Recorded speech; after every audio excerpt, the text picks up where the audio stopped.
Present टेन्सचे वाक्य बनवणार आहोत आपण. याच्या आधी पण बरेच वाक्य बनवलेले आहेत, परंतु इथे आपण थीम घेऊन वाक्य बनवत आहोत.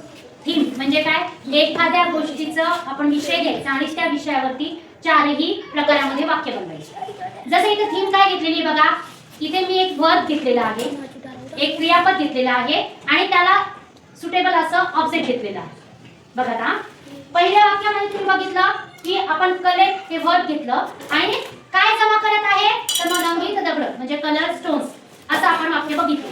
या वाक्यामध्ये तुम्हाला मी सांगताना आता देखील बघितलंय आपण पहिलं वाक्य कोणत्या काळातले वाक्य व्हेरी गुड. आता दुसरं वाक्य आपण बघितलं I am collecting colour stones कोणत्या काळातलं वाक्य very good present continuous tense म्हणजे अपूर्ण वर्तमान काळ. तिसरं वाक्य बघितलं आपण I have collected many colour stones कोणत्या काळातलं वाक्य very good present perfect tense म्हणजे पूर्ण वर्तमान काळ. आणि शेवटचं जे वाक्य आहे I have been collecting colour stones since 2 years हे कोणत्या काळातलं वाक्य very good present perfect continuous tense चालू पूर्ण वर्तमान काळातले हे वाक्य आहे. आता तुम्ही इथे जसं तुम्ही सांगितलंय प्रत्येक वाक्याचं बघा ही थीम का म्हटले मी, कारण की आपण दैनंदिन जीवनात बोलताना एखाद्या विषयावर जर बोलायला लागलो तर आपण सहज बोलतो. बघा मला रंगीत दगड गोळा करायला आवडतात आपण म्हणतो की नाही की रंगीत दगड जमा करतो.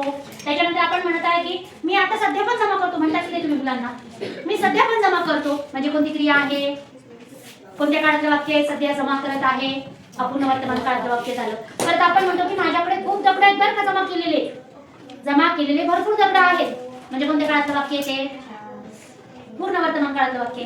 आणि मी कधीपासून करते तुम्ही मित्रांना सांगता अरे मी 2 वर्षापासून जमा करतो दगड सांगतात की नाही. मग ही क्रिया जी आहे ही पूर्ण साध्या वर्तमान काळापासून ते कुठपर्यंत आलेली आहे तर चालू पूर्ण वर्तमान काळापर्यंत. म्हणजे एखादी जी क्रिया तुम्हाला करायला आवडते ती तुम्ही कशा पद्धतीने कंटिन्युअसली चालू आहे आतापर्यंत याचं वर्णन या वाक्यांमध्ये आलेलं आहे. तुम्हाला आवडणारी एखादी गोष्ट जसं दगड जमा करणे ही तुम्हाला आवडते रंगीत दगड जमा करणे मग तुम्ही ते सांगतात की मी दगड जमा केलेले आहेत त्याच्यानंतर मी दगड जमा करत आहे सध्या आणि मला मागच्या 2 वर्षापासून मी दगड जमा करत आहे. आपण एखादी माहिती सांगतो की नाही आपल्या मित्राला या पद्धतीने हे वाक्य आपण तयार केलेले जेणेकरून एक वाक्य साध्या वर्तमान काळापासून चालू पूर्ण वर्तमान काळामध्ये एक थीम एक टॉपिक घेऊन आपण वाक्य इथे तयार केलेले. टॉपिकच आहे की नाही दगड जमा करणे हा टॉपिक आहे ना मग त्याच्यावर आधारित वाक्य कसे करायचे हे आपण या काळामध्ये वर्तमान काळामध्ये हे आपण अशी वाक्य करू शकतो. याच पद्धतीने आपण भूतकाळामध्ये देखील आणि भविष्य काळामध्ये देखील वाक्य करू शकतो. आता त्याच्यावर आधारित दुसरं आपण इथे बघितलं मला याचे तुम्ही आधी सांगायचं आहे पहिलं जे वाक्य आहे ते वाचतं कोण आधी पटकन पहिलं वाक्य कोण येतं इथं कोणतं आहे हा त्याच्यावर आधारित वाक्य आपण सिंपल प्रेझेंट टेन्स मधलं सांग आय लर्न हार्मोनियम त्याचा अर्थ सांग मी हार्मोनियम शिकतो. व्हेरी गुड मी हार्मोनियम शिकतो हे त्यांनी साधं वाक्य सांगितलंय सिंपल प्रेझेंट मधलं मी हार्मोनियम शिकतो असं. आता second I am learning the harmonium कोणत्या काळात आधी सांगा कोणत्या काळाचं वाक्य आहे पटकन सांगा व्हेरी गुड. मग आता याचा अर्थ सांगा व्हेरी गुड मी हार्मोनियम शिकत आहे. आता आपण हे लिहून घेणार आहोत बरं का. पुढे तिसरं वाक्य कोणत्या काळातलं वाक्य आहे I have very good me harmonium शिकलेलो आहे हे पूर्ण वर्तमान काळातलं वाक्य आहे I have learn harmonium me harmonium शिकलेलो आहे. शेवटचं वाक्य कोण वाचलं आहे एक वर्षापासून हार्मोनियम शिकत आहे. व्हेरी गुड टाळ्या वाजवायच्यासाठी मी 1 वर्षापासून हार्मोनियम शिकत आहे. कळलं का 2 मिनिटात आपण हे बोर्डवर लिहून घेऊया. पहिल्या वाक्याचा अर्थ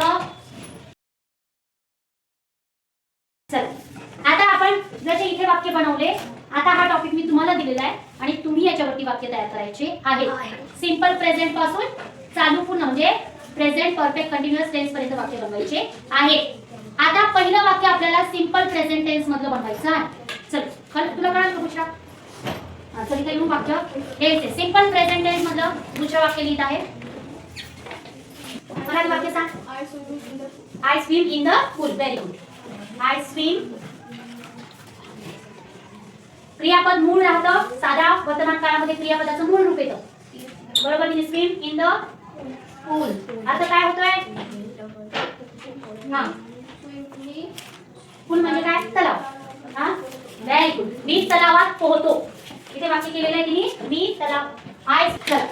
आता दुसरं वाक्य आपल्याला टेन्स जे आहे प्रेझेंट कंटिन्युअस टेन्सचं स्ट्रक्चर काय आहे? तर त्याला एम लागतं आणि क्रियापदाला आयएनजी लागतं. कोण करतं? चला त्याला बनवतोय त्याचं वाक्य. काय वाक्य तयार होईल? Very good. I am swimming in the pool. करा. I am swimming in the pool. सब्जेक्टच्या नंतर हेल्पिंग वर्ब लागतात. Am is are. सब्जेक्ट कोणता आहे त्याच्यावर डिपेंड असतं. आपण आधी त्याची शिकलेलं आहे. Am is R.